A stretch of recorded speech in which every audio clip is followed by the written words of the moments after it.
Hello everybody. Today we'll be going over a UDL lesson plan with an EBP component to it. And we have here as our helpers today my wife Natalie and our baby, our son David, and Mr. Lanny here that will be taking the place of our student for lack of anybody that is at that age.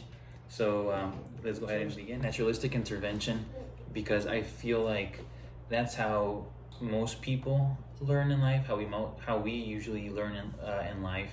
It's a lot easier if we apply learning to our daily routines, which we already do regardless. I feel like most people learn life skills and social skills not necessarily through in lecture halls or in the classroom necessarily, but mostly through personal interactions with friends, with families, going to the grocery, purchasing an item, or getting a refund. Our social skills are usually more naturalistic and less robotic in that sense.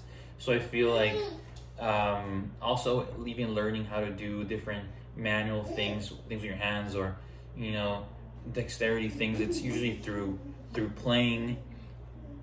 As an infant, as a toddler, it's usually just playing around, goofing around, and horse playing, and you will learn. The person usually learns their limits, how to grasp things, how to toss things. So it's usually not necessarily done in a formal setting. So therefore, I really like this sort of intervention, because I feel like I didn't really know it existed a few months ago, but now I can identify it and see that it's actually has a label to it, and it actually has a definition, and there's research to back it up. So I chose that's why I chose this EBP. So for our lesson today, we have a student that has quite a bit of conditions that limit his mobility and limit his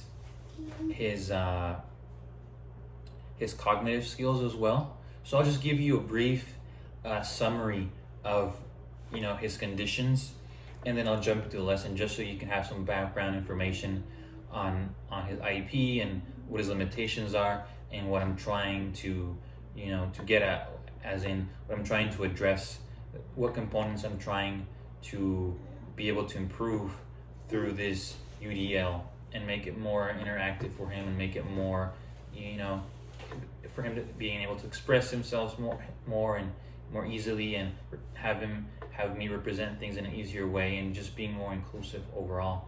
So this student has bilateral hearing loss, low muscle tone, does not vocalize other than just a few grunts, and has deficits in cognitive skills. So he can't really grasp things for long. The student can't really walk, has cognitive disability, so he's behind his age group. He really needs someone there with him on a daily basis to do just routine things like being fed and turning things on and off. He sometimes uses text to speech, not that much. That's something we're trying to work with him, but never nonetheless he tries to play as much as he can with toys, and he has a special interest in things that light up, and like flashing lights, toys with flashing lights. He's currently transitioning from a hospital from hospital to a school setting, and he's just learning over addition and subtraction. So the common core standard I was addressing is the math content standard 2 NBTB5, which states fluently add and subtract within 100 using strategies based on place values, properties, and operations, and or relationships between addition and subtraction. So again, the student has mobility issues, has issues with cognitive abilities, doesn't vocalize, and needs help in communication and dexterity. So I chose those two areas to focus, specifically communication and dexterity. And I bring them solutions on how to address that throughout this lesson.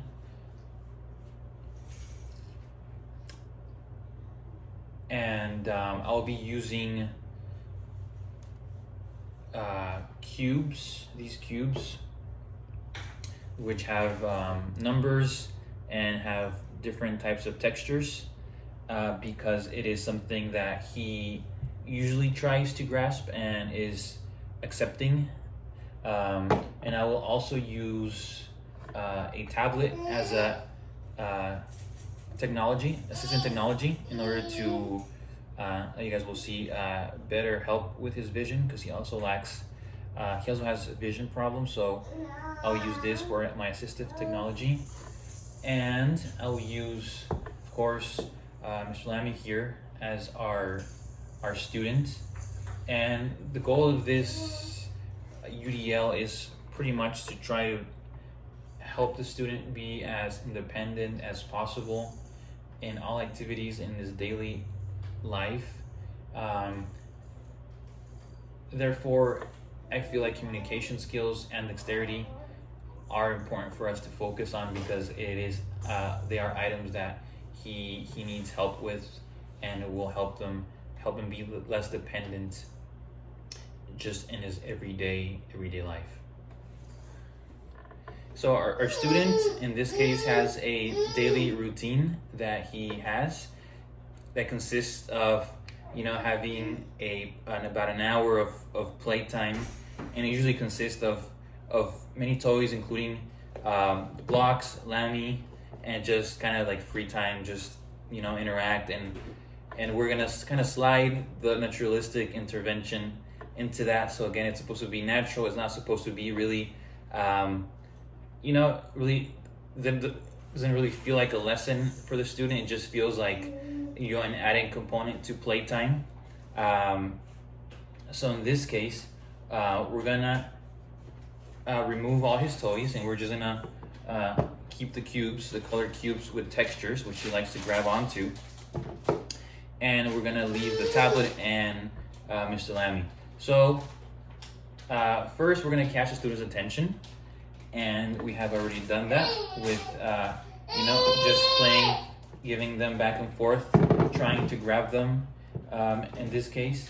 So that already created some sort of excitement for the student, some sort of interaction. Created some sort of interaction with the student. We already got the student's attention, and now the student is engaged, ready to play, and pretty much ready to go.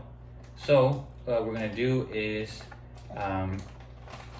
we're gonna ask the student, in this case, that we're gonna tell the student that we're gonna do a new game today, slightly different, with the same materials but just slightly different. And I'm gonna be holding. We're gonna do some math and addition, which student has already practiced in his his homeschooling. And in this case, we're just gonna do some easy reinforcement. So we're gonna tell him, we're gonna say it verbally. Mr. Lamy, what is 5 plus 3? What is 5 plus 3? Okay, if you get it right, you get to play with one of the cubes. Okay, so we're gonna show it, 5 plus 3, and we're gonna hold it, near to him, because he has near vision. So this is what it looks like. So obviously I drew that pretty large. Okay, so we are going to ask the student, and we're gonna have 2 sets of cubes, one with the right answer and one with the incorrect answer. So we're gonna try to work on the student's communication skills And since the student can't speak, can't really point, we are trying to work on his eye gazing ability and his gazing ability. So we want the student to actually gaze at the object for about 5 seconds and just keep it locked there for about 5 seconds, and that tells us that that's what he wants, or that's what he thinks the correct answer is. So we're gonna try this. So we're gonna have one of them on this side, my right side, and one of them on my left side. So I'm gonna tell the student to please gaze at that, what he thinks is the correct item.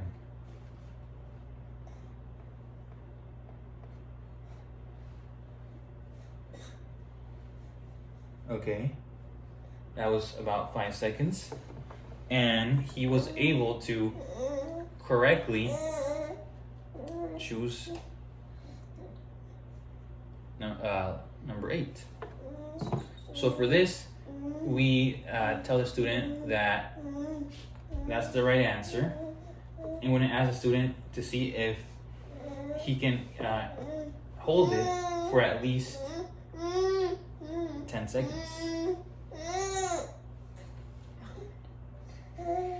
Okay, so 1, 2, 3, 4, 5, 6, 7, 8, 9, 10.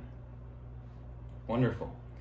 And that's pretty excellent. So the student was able to gaze at the right number and was able to hold the item for 10 seconds. And that's, of course, in part because he can only really grasp things that have, uneven kind of edges and, different kinds of textures. So he did pretty well. So now we're gonna do one more example just to drive it home, and we're gonna do one more math problem. In this case, we're gonna do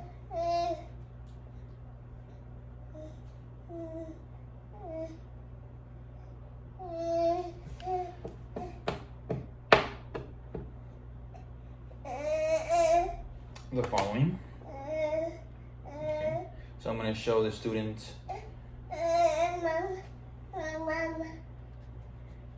Okay, I'm going to hold that for about, a few seconds, 5 seconds. And then I'm asking the student, okay, what is 5 minus 2? Again, 5 minus 2. All right, can you gaze at the correct? Okay, so we're going to do one of these two. Can you gaze at the correct item for at least 5 seconds?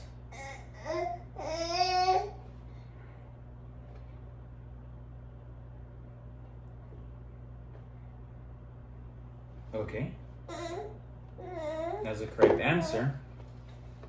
So now we're going to have our student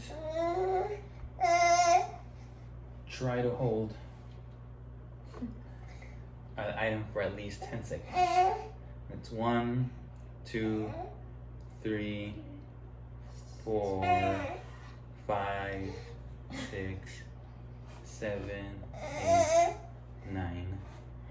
So we were able to do that exercise twice, and it was successfully done on both occasions. So that's we will repeat that at least to get 7 out of 10 correctly. And if the student is able to do that, then the lesson has been completed successfully. And even if it doesn't happen, it's a successful lesson. But we hope that the student can actually achieve the goals that we presented in this lesson.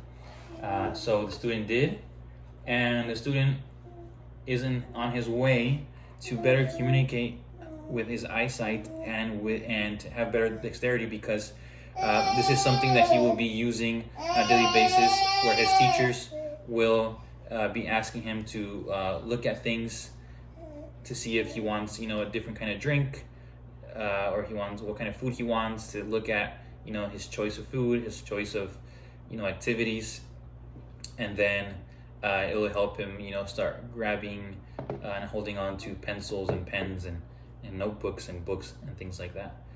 So I hope you enjoyed this lesson, and thank you for watching.